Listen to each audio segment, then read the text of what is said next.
எப்படி தான் சாம்பார் வச்சாலும் ருசியாகவே இல்லையா? அப்போ கவலையே படாதீங்க. நான் சொல்கிறேன், நான் நச்சுன்னு 4 டிப்ஸை மட்டும் ஃபாலோ பண்ணி வச்சு பாருங்கள்.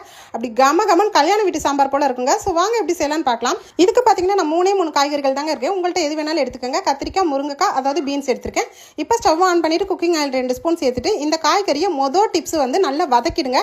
வதக்கிட்டு அதுக்கப்புறம் தண்ணி ஊற்றி வேக வச்சிருங்க. ஸோ 2வது முக்கியமான டிப்ஸ் பார்த்தீங்கன்னா தூரம் பருப்பை ட்ரையாகவே வறுத்துருங்க. வறுத்துட்டு தேவையான அளவுக்கு தண்ணி வச்சுட்டு அதுக்கப்புறம் இதில் பார்த்தீங்கன்னா சின்ன வெங்காயம் போடுங்க, தக்காளி போட்டு, பச்சை மிளகாய் போட்டு, மஞ்சள் சேர்த்து நல்லா வந்து வேக வச்சிருங்க. 3 விசில் வேகட்டும். இப்போ நெல்லிக்காய் அளவு புளி ஊற போடுங்க. 3வது சூப்பரான டிப்ஸ் நம்ம சேர்க்கக்கூடிய மசாலா பொருள் தாங்க. இதில் பார்த்தீங்கன்னா 2 ஸ்பூன் சாம்பார் தூள், 2 ஸ்பூன் வந்து குழம்பு மிளகாய் தூள் போட்டு உப்பு தேவையான அளவு போட்டு புளிக்கரைசலை ஊற்றிருங்க.